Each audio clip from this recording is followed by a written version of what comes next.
हर हर महादेव। हार्दिक स्वागत करती हूँ आप लोग का अपने इस चैनल पे। महादेव जी कृपा से आप लोग सकुशल अच्छे होंगे। आज मैं सुनाऊंगी चरित्र प्रेम सागर श्रीमद् भागवत कथा, जो कि मैं 31 अध्याय तक सुना चुकी हूँ और इसके आगे का मैं 32वां अध्याय सुनाऊंगी।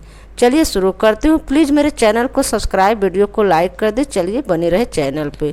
इसके सुनने से मनोकामना पूरी होती है, घर पवित्र होते हैं, घर में आने वाली संकट नष्ट होती है। आप लोग इसे सुनिए, पापों का नाश होता है, मोक्ष की प्राप्ति होती है। चलिए शुरू करती हूँ।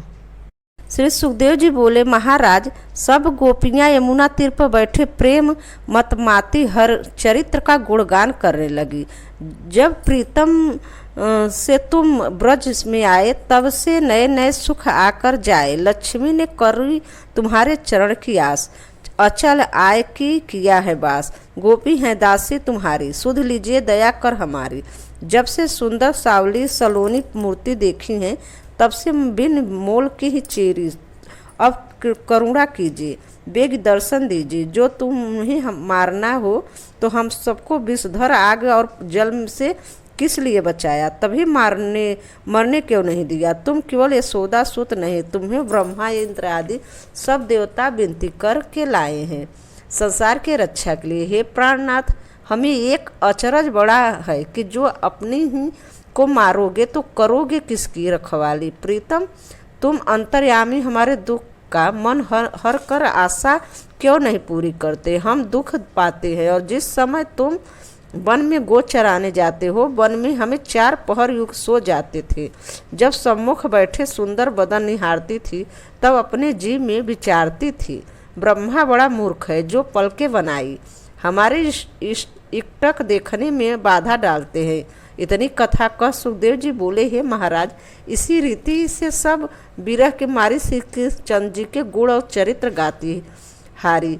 तिस पर भी न आए बिहारी। तब तो निपट निराश हो आधी रात में अचेत हो गिरकर ऐसे रोए, पुकार की सुनकर सब दुखित भये भारी। यहाँ पे 32वां अध्याय समाप्त हुआ। आगे का 33वां अध्याय। सुखदेव जी बोले, महाराज कृष्णचंद अंतर्यामी ने जाना कि अब ये गोपियाँ मुझ पर जीती न बचेंगी। तब छंद तिनहि प्रगट में नंद नंदन यो, दृष्ट बंद कर छिपे प्रगट नटवर यो। अति आहारे देखी जब उठी, सबे उठो ओ चेत। प्राण परे जब मृतक इंद्री जगे अचेत। बिन देखे सबको मन व्याकुल होए भयो, मानो मन मथ भुजंग समान डस के गयो। पीर खरी प्रिय जान पहुँचे आए, दोहा मनहु कवल निस मलिन है। ऐसे ही ब्रजलाल कुंडल रवि छवि देख के भूले नयन विशाल। इतनी कथा का सुखदेव जी बोले, महाराज कृष्णचंद आनंद कंद को देखते ही सब गोपियाँ एकाएक विरह सागर से निकल उनके पास जाए बड़ी प्रसन्न हुई, घेर कर खड़ी भई। तब कृष्ण इन्हें साथ लिए वहाँ आए जहाँ पहले रास विलास किया जाता था। जाते ही सब एक एक गोपी ने अपनी ओढ़नी उतारकर कृष्ण के बैठाने की बिछा दी।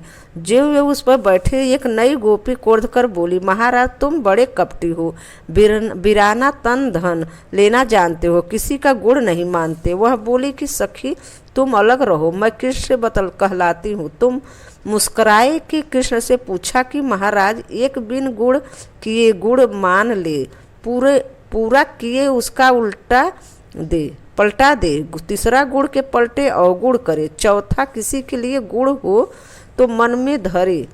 इन चारों में कौन भला है और कौन बुरा, यह समझा के कहो। श्री कृष्ण जी बोले, भला और बुरा मैं बुझा कर कहता हूँ। उत्तम हो तो वह की बिन किए करे, जैसे पिता पुत्र को चाहता है और करे पर करने से पुण्य नहीं, सो ऐसे ही बेटा के हेतु गो दूध देती है।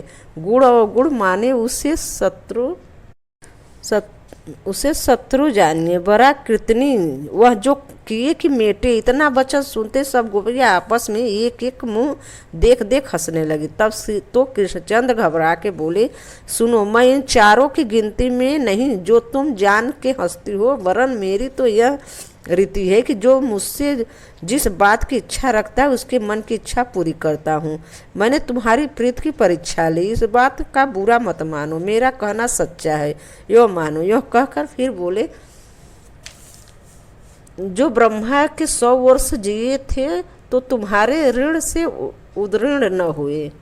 यहाँ 34वां अध्याय समाप्त। आगे 34वां अध्याय। कृष्ण श्री सुखदेव जी बोले कि महाराज, कृष्ण बोले, हे राजा, श्री सुखदेव जी बोले, हे राजा, जब कृष्ण ने इस ढंग से रस के वचन कहे तब तो सब गोपियां रिस छोड़ प्रसन्न हो उठे, हरि से मिले भांति भांति के सुख मान आनंद में मग्न हो कौतूहल करने लगी। उसी समय दोहा, कृष्ण अंग माया ठई अंग छह देह, सबका सुध चाहत दियो परम सनीय।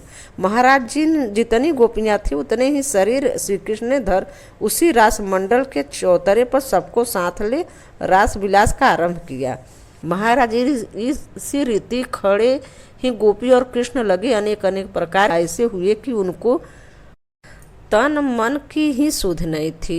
इधर मोतियां के हार टूटे की गिरते, उधर की बूंदे माथों पर मोतियां की लड़ी सी चमकती थी और गोपियों के गोरे मुखड़ों पर अलके बिखर रही थी। कभी कोई या कृष्ण के मुरली के साथ मिलकर गाती थी, कभी कोई अपनी तान अलग ही ले जाती थी और बंसी की छेक उसकी तान समझ जब गले से निकलती थी तब हरि ऐसे भले रहते थे जब बालक दर्पण में अपना प्रतिबिंब देख भुला रहे हो और परस्पर रिझ रिझ हंस हंस वस्त्र आभूषण न्यौछावर कर रहे थे।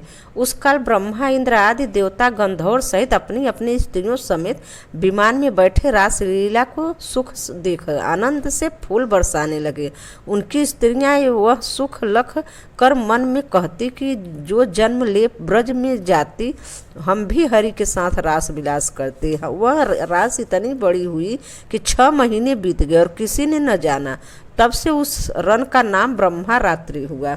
फिर सुखदेव जी बोले, हे पृथ्वीनाथ, रास लीला करते ज्यों ही कुछ श्री कृष्णचंद्र जी के मन में तरंग आई, वे गोपियां को ले यमुना तीर पर जाए नाव में बैठ जल कीड़ा कर श्रम मिटाए बाहर आए। सबके मनोरथ पूरे कर बोले, अब 4 घड़ी रात बाकी रही, अब तुम सब अपने अपने घर जाओ। इतना वचन सुन उदास हो गोपिया ने कहा, नाथ आपके चरण कमल छोड़ के कैसे जाए। तब श्री कृष्ण जी बोले, सुनो, जैसे योगी जन मेरा ध्यान करते धरते हैं तैसे तुम भी मेरा ध्यान कीजिए, मैं तुम्हारे पास वहाँ रहूँगा। इतनी बात सुनते ही संतोष कर विदा हो ये सब अपने अपने घर गई और यह भेद उनको घर वालों में से किसी ने भी न जाना, यह यहाँ नहीं थी। तब राजा ने मुनि से पूछा कि हे दीनदयाल, यह तुम मुझे समझा कर कहो कि श्री चंद्र जी जो तो असुरों को मार पृथ्वी भार उतारने और साधु संत को जो सुख धर्म का पंथ चलाने के लिए अवतार लेकर आए थे, उन्होंने पराई स्त्रियों के साथ रास विलास क्यों किया? यह तो कुछ लपटन का कर्म है। जो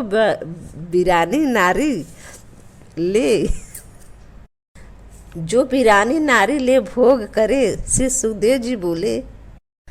सुखदेव जी बोले, सुन राजा, यह भेद न आनो, मानुष सम परमेश्वर मानो, जिनके सुमिरे पातक जात, तेजवंत पावन हो गात। जैसे अग्नि माझ कुछ परे, जो सोई अग्नि होई के जरे। जैसे शिव जी ने विष खाया और खा के कंठ को भूषण दिया और काले सांप का किया हार, कौन जाने उसका व्यवहार। वे तो अपने लिए कुछ भी नहीं करते, जो उनका भजन सुमिरन कर कुछ मांगता है वैसे ही उसको देते हैं। उनकी यह रीति है कि सबसे मिल दृष्ट आते हैं और ध्यान करके देखिए तो सबसे अलग जानते हैं। जल में कमल का पत्ता, गोपियों की उत्पत्ति तो मैं पहले ही सुना चुका हूँ कि वेद और वेद की ऋचाएँ हरि दरस परस करने को ब्रज में जन्म ले आई और इसी भात श्री राधिका ने भी ब्रह्मा से वर पाए श्री कृष्ण चंद्र जी की सेवा करने के लिए जन्म ले आई और प्रभु की सेवा में रही। हरि चरित्र मान लीजिए, उन पर उनकी करनी में मन न दीजिए। जो जो कोई गोपीनाथ का यश गाता है वे निश्चय परम पद पाता है।